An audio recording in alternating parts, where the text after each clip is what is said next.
Hey, Megan, welcome to the show. Hi, Rachel. Thank you so much for having me today.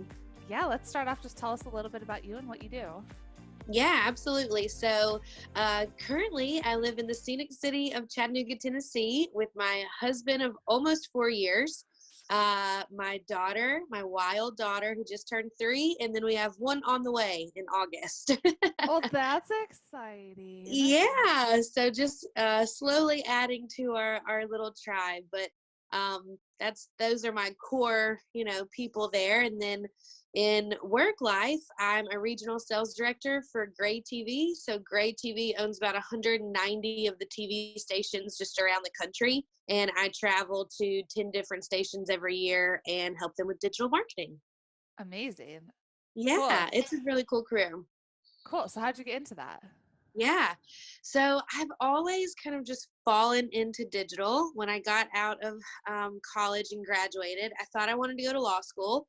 So my father's a lawyer, my mom's a court reporter, my brother's like all into political and legal ventures. So I did an internship to be a lawyer, and it was absolutely boring. And my dad told me, he's like, I think you're just a little bit uh, too loud and creative for this field of work. And I agreed. So I started working in events and got into the promotion and digital marketing side of events, started working for an agency, and then was actually headhunted off of LinkedIn to work in the broadcast field. And I've been doing that for about 8 years. Cool. So, you do a lot of work on LinkedIn. So, can you tell us a little bit about why you like that platform? Yeah, LinkedIn is my jam. I think when people ask, what's your favorite social media platform, everyone is just digging Instagram, which I totally understand that too.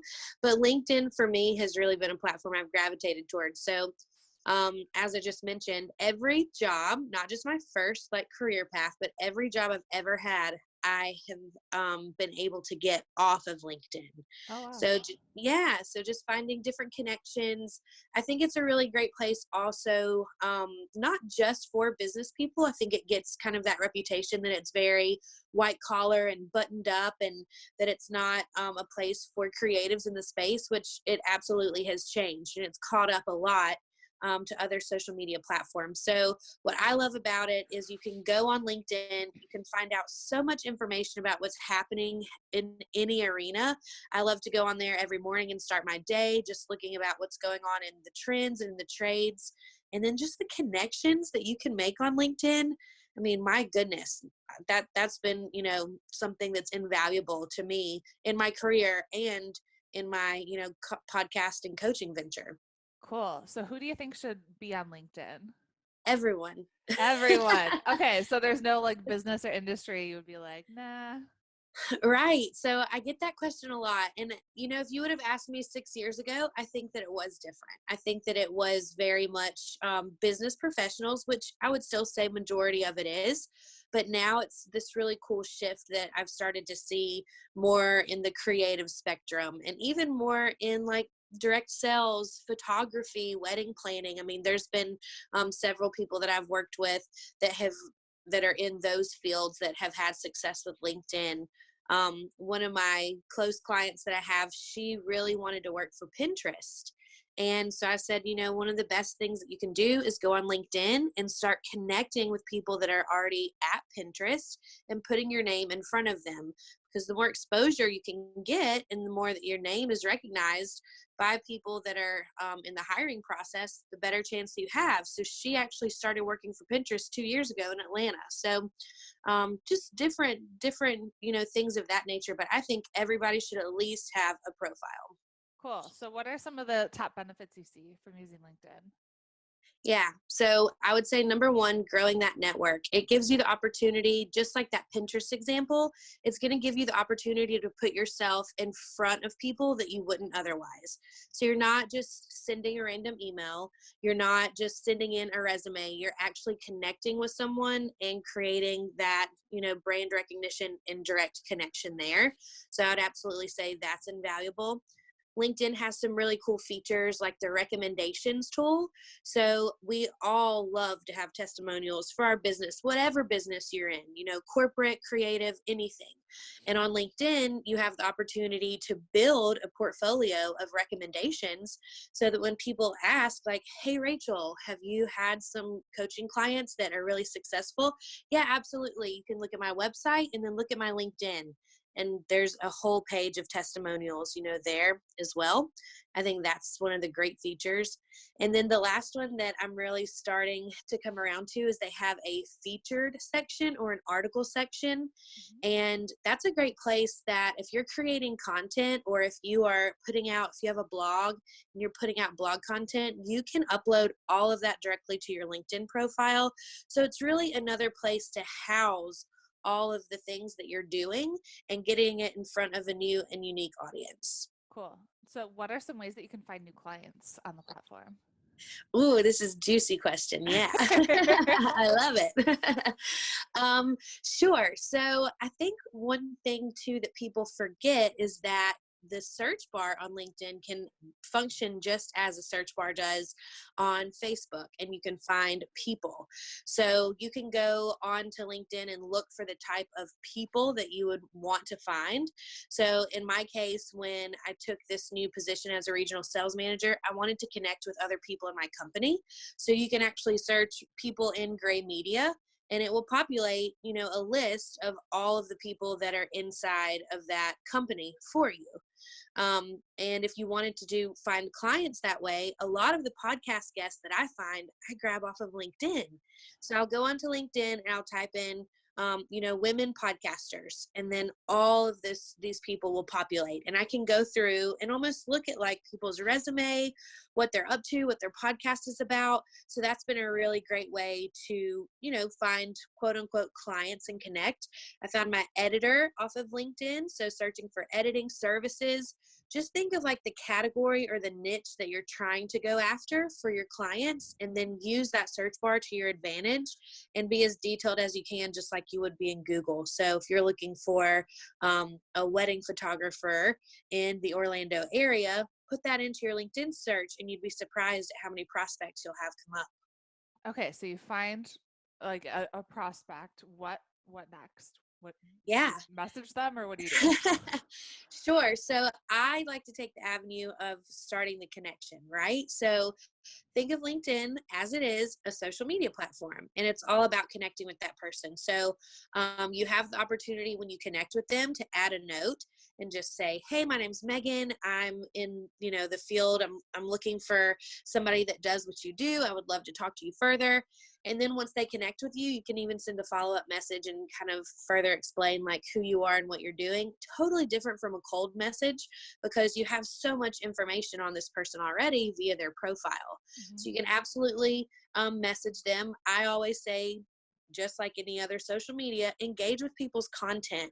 That's another great thing about LinkedIn, is you have the opportunity to engage with someone's content, and then that person engages with your content, and then people that you aren't connected with, that previous person was, they engage with it, and you kind of see the domino effect happen to where things that you're sharing starts getting picked up by people, from all over the place. And so that's another really cool way. But I absolutely say message them. I even have like a freebie for messaging templates, because a lot of times people feel like it's intimidating, or it does feel like a cold message. And on LinkedIn, it's a much friendlier environment because you do have so much background that you can pull from and make it very personable. Okay, so those messages should be very personal, like actually look at their profile, know who you're talking to, and don't just send like a generic copy and paste message. Yes. And Because I I would get say a that lot of for, those generic copy and paste messages, and oh, that's right? I'm like, I okay. know. I know. And we all do. And like, I just wish that we could tell all those people there's a better way. Like there's a better way to do it. But yes, I mean, I would say that on anything, from in person to email to any social media. But yeah, make it just a very authentic, like first time message to that person, and add value.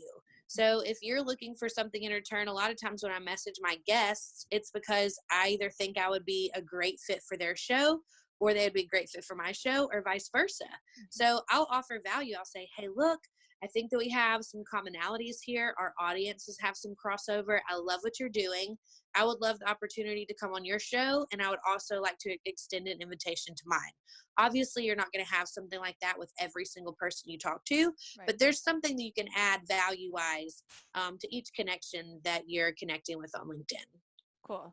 So you mentioned it's like a social media network, Yeah. right? So what kind of posts should you be putting on there and how often? Oh, great question. So I like to use the rule of five.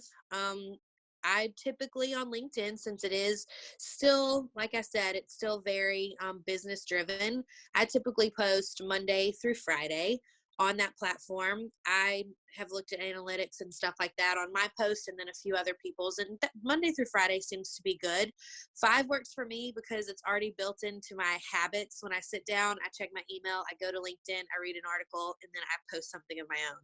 But I think, if you are just starting out, that three number would be great. Things that you should post things that are relevant to your industry. So let's just use this photography example again. If you're a photographer, what are the top 10 ways that people should be prepared for a photo shoot? Or what are people doing wrong in their headshots that you could add some value to fix? Just different things like that. If you come across an article that's talking about, the different types of photography for businesses and how that could help impact their business and bring them money, share that and then leave your 2 cents. So stuff that's relevant to your business. That featured section is really great because you're able to take content that you're already putting out other places and then repurpose it. And if you have a podcast or a blog or anything like that, share your new episodes. The same way that you would on Instagram or Facebook. It's just another platform that you're going to be able to reach new and different people. And on top of posting your own content, I always say hang out and engage. We hear that all the time, like engagement is really important. But the reason it's so important on LinkedIn, we kind of talked about it earlier, but it's the domino effect. It's not like people that aren't connected with you cannot see or engage with things that you're sharing. So the more that you're engaging, it's going to kind of create that domino effect where people are going to start engaging with your content, and then your connections and stuff like that will start rolling in because you're reaching a wider audience.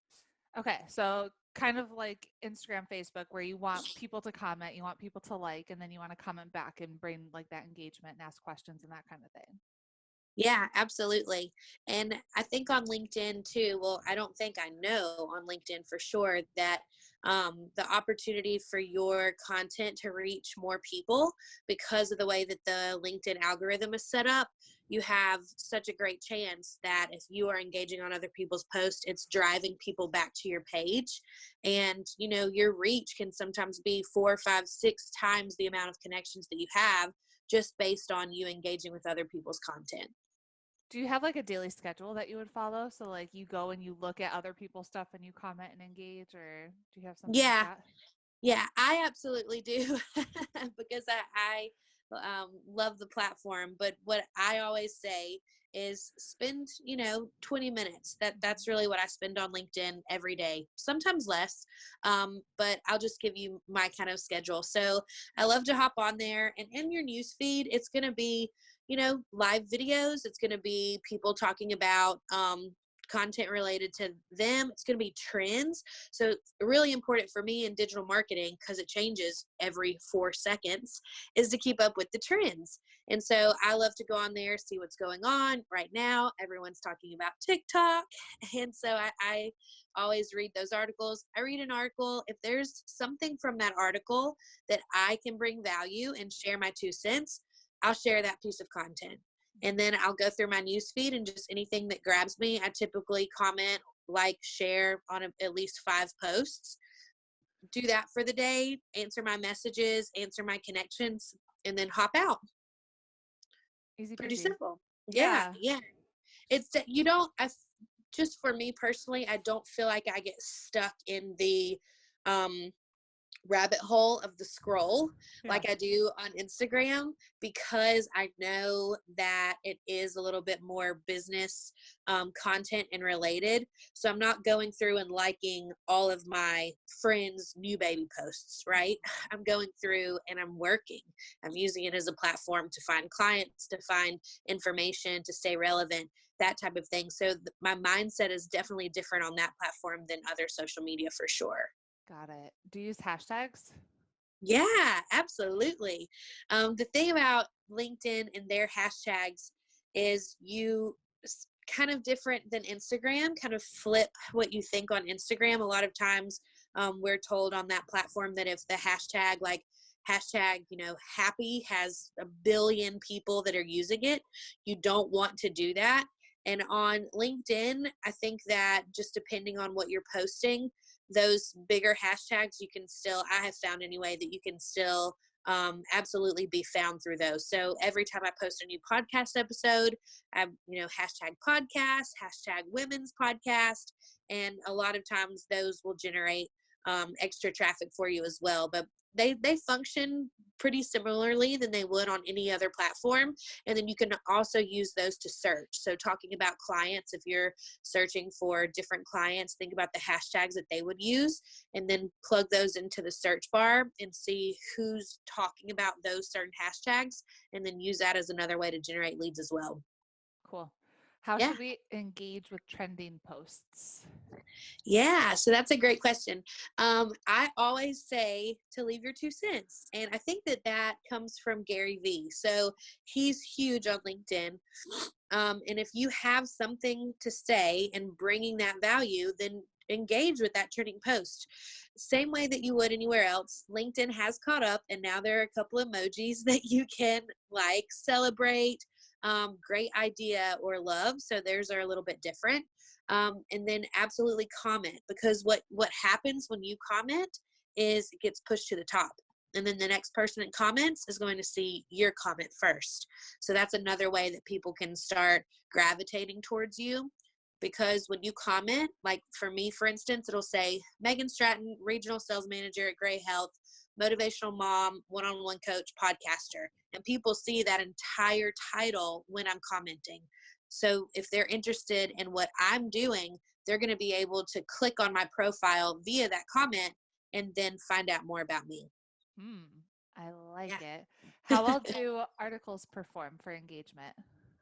I think that it totally depends. And I know that that is not a great answer, but the reason I say that is because if you post a lot of articles and you really are active, like with that, arm of the platform, they tend to perform better. I mean, we know consistency is key. If you're posting one article and you're never talking about it or sharing it or putting that out there, then it's just kind of like, posting and ghosting, Mm-hmm. and people are not going to comment as well. So every time that I do a blog post or anything like that, I try to post it into the featured section and then share that article at least 2 or 3 times.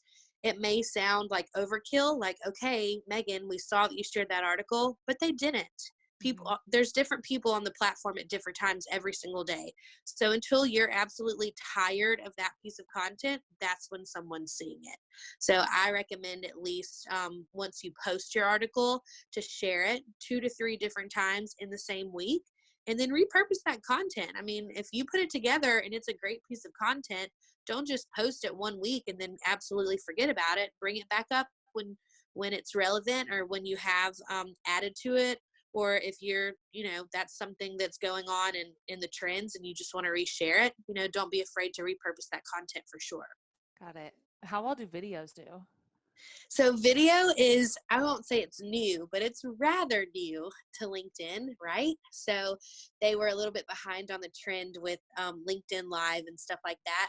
But video So they have performed, live video now. You can go it's live on been LinkedIn. rolled.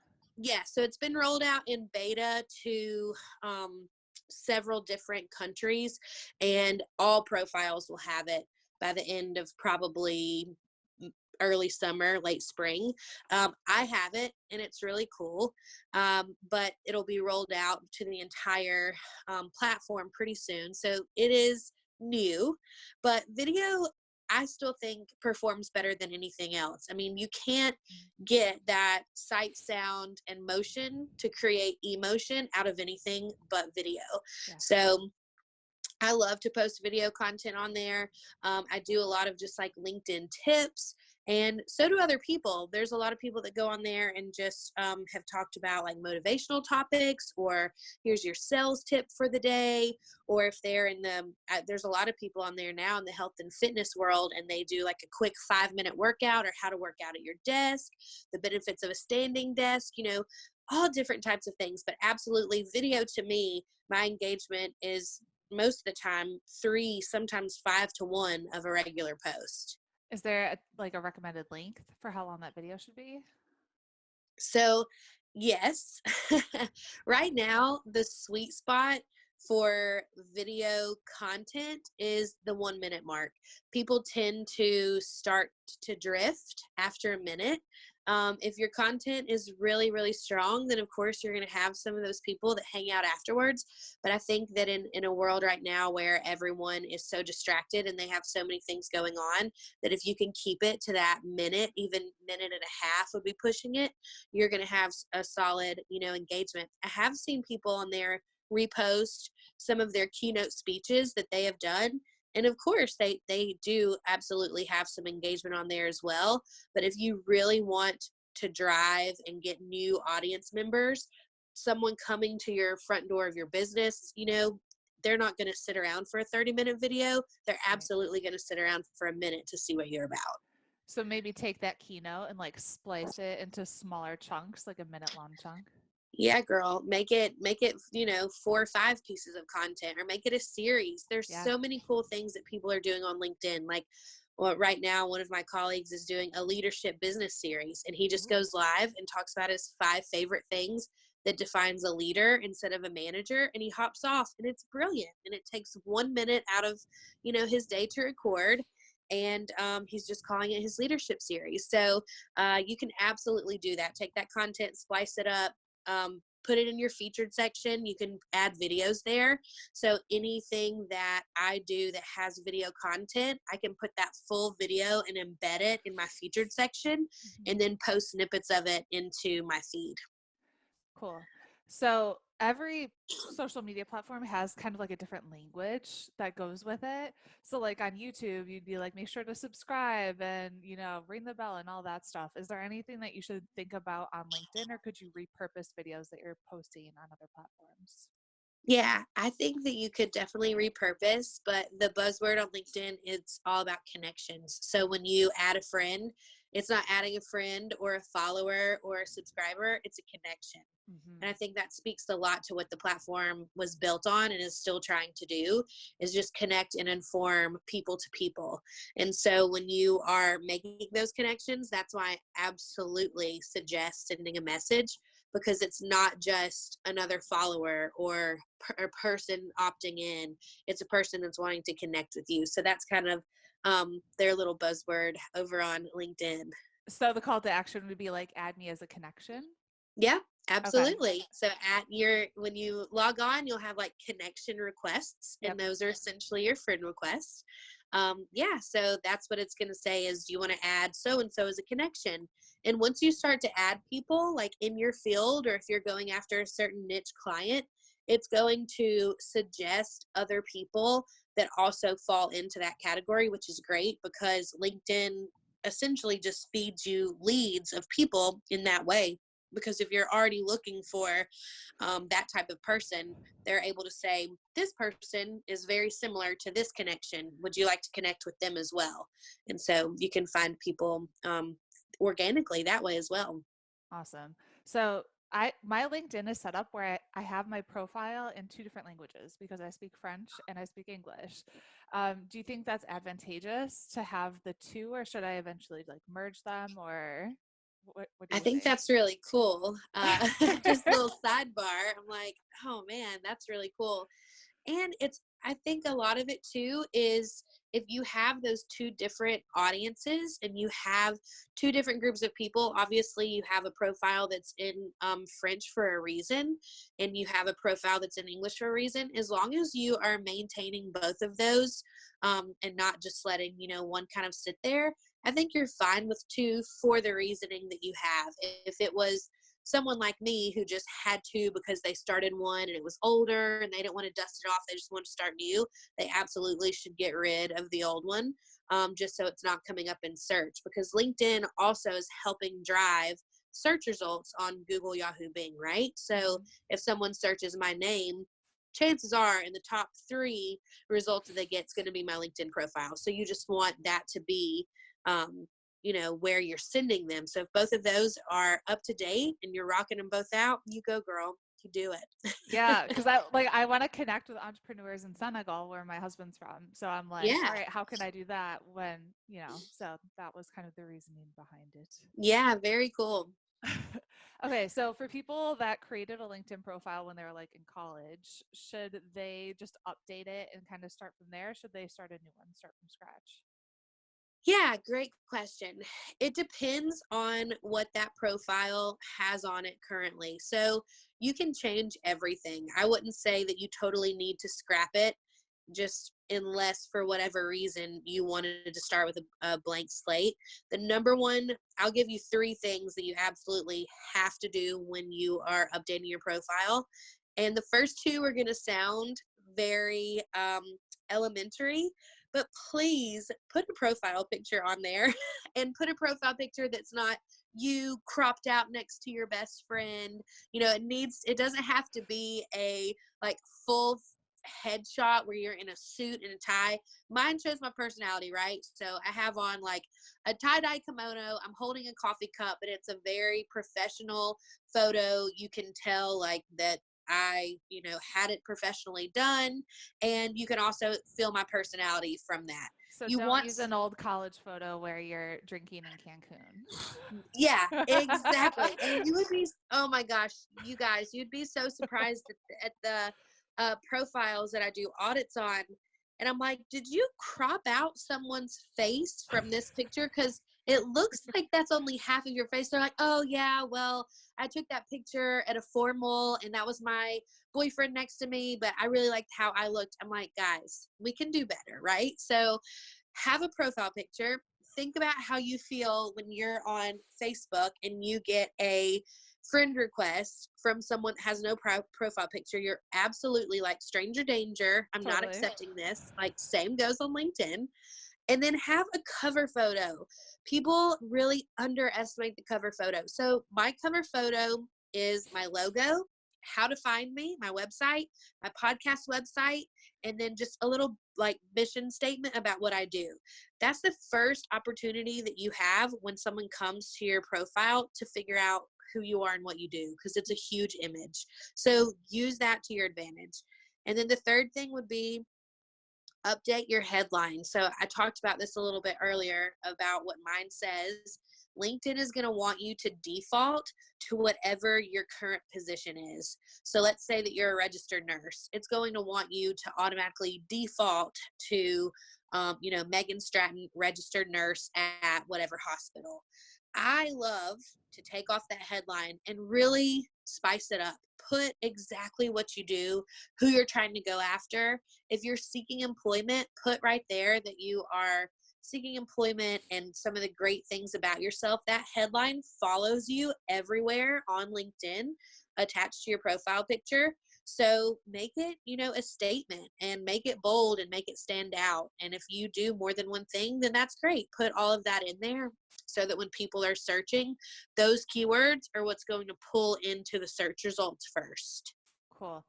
Yeah. So a lot of this stuff in my head, I'm thinking like, this is awesome. I totally want to do it. But I also know like I'm going to have a baby in 2 weeks and like, I'm just not going to have the bandwidth to implement it. So do you think like most of this could be done by our social media manager? And then I would go back in and like respond to messages. Yeah, so I think that the whole profile setup, as long as they have like pertinent information that they need of what you do, the description of what you do, a lot of it is think of it like a long-winded resume, but an example to also show more work. So it's more like a portfolio. Mhm. So if you were to hand over to a VA or a social media manager, hey, this is what I want my profile to do, they should be able to get all of the logistics and stuff like that set up for you so that when you come back to that profile, you can start tweaking it, connecting to people that you want to connect with, and all of that good stuff. But as far as like the logistics go and setting up what you do, your descriptions, your articles, yeah, I mean, I think that's a great idea of something you could definitely delegate and take off your plate.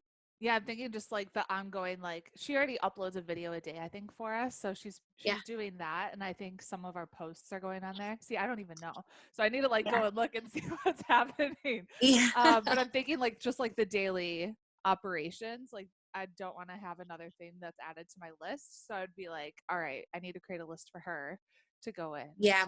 It's so simple. Yeah, absolutely. And a lot of the idea behind LinkedIn too, you know, I was talking about kind of have my schedule of Monday to Friday. On Instagram, if you only posted like once a week, you're obviously your reach is going to just be you know, in the ditch. But Hmm. on LinkedIn, as long as you, even if you're not posting, as long as you're engaging, or vice versa, if you're putting out content, you just need to stay active in some form in the platform, and it's not going to be as harsh of, I hate to say harsh of a punishment, but I feel like we have all been there on Instagram where you don't post for a few days and then you do, and your reach and everything is just not where you want it to be. But let's say it this way, it's a little bit more forgiving than other social media platforms if you do need to take a little bit of a hiatus or a break. Are there ways that you can automate posting? Oh, And does it I work, or wish. does it like ruin the Right. logarithm? I know. So there's like several different hacks that I'm constantly like looking. I wish that there was something like a tailwind, Yeah. you know, for Pinterest, for LinkedIn. I haven't personally found anything that I love or that, you know, has worked really well. And so what I kind of do is I just have like a word document that I schedule out what I think I'm going to post or what I want to post, you know, the days that I know that my episodes go live. On Mondays, I always post something motivational. So I kind of have a few content ideas always brewing, like we do for our other social. And then a few days on there, I'll go and I'll want to find an article that I can reshare. But as far as like a Planoly or a Tailwind or something that's going to help you post, I haven't found anything that I love. So if you guys are listening to this and you have something that you love that you have found, share with me too. But I have not. I'm wondering, could you set up like Zapier? So like every time you post on Facebook, it automatically goes to LinkedIn? Yeah, you can definitely do stuff like that, and even Hootsuite and some things of Hmm. that nature. But I don't know, it's kind of wonky. Like I've tried a few different ones and they either don't post at the time that I posted them, or when they do, they're the setup or the format, it kind of looks like there's extra spaces and stuff like that. Haven't found anything that I think is a solid solution. Maybe that's what I'm going to do next, is come up with a planning tool for LinkedIn. Who That would knows? be cool. And if you're listening and you're like, I know of one, then you need to send me and Megan a message on either Yeah. LinkedIn or Instagram and let us know what you have. Yeah, and LinkedIn, I love it, but I always say it's a few steps behind the other Mhm. guys in the way of development. So I'm sure that Which it's is good coming. though. Like I see Yeah. that, like what Gary Vaynerchuk talks about, I see it as an opportunity. Yeah, It's not fully absolutely. developed, you know? Right, right. And it's ever changing, you know, with them just now adding live and stuff like that, it's ever changing. But once they push out something, it works well. You know, it normally is a well-oiled machine. Awesome. What's one of the best books you've read? Oh, okay. So like personal development wise, Yeah. or just all around. Let's do personal development wise. Okay. So the last one that I read personal development wise was actually, and now I'm going to forget the name of it. It's it's Who Chases the Lion? No. Do you know what I'm talking about? Chase the Chase the Lion. Lion. Chase Chase the the Lion. Lion. I have it on Yes. my bookshelf. Okay, I was like, it's gonna fall. My pregnancy brain's gonna get me here, but I love that just because of the concepts in it. There's a podcast that I listen to too that talks about like which wolf to feed, and talks about like distraction and feeding your distractions instead of what you should be doing. So starve your distractions and feed your focus, things like that. And I just really felt like Chase the Lion was along those lines. When you need like a swift kick, it's one of those. And then non-personal development wise, I like thrillers. I don't know why, because I cannot watch a scary movie to save my life. I just cannot do it. But I read the book The Wife Between Us, and it was kind of like a psychological thriller. And I read it in 2 days. So Oh, it wow. was really good. I like Chase the Lion. I remember reading it. This was a couple years ago, and I read the Lion Chasers Manifesto, and I actually typed it up because I loved it so much, and I like printed it out and put it on my wall. I was like, "This is so Yeah. cool." Yeah, it's a good one. It's a good one to go back to. And I feel like it's one of those that's evergreen. Like no matter what stage you are in life or business, it's going to be relevant to you. Definitely. What does it mean to you to make an impact?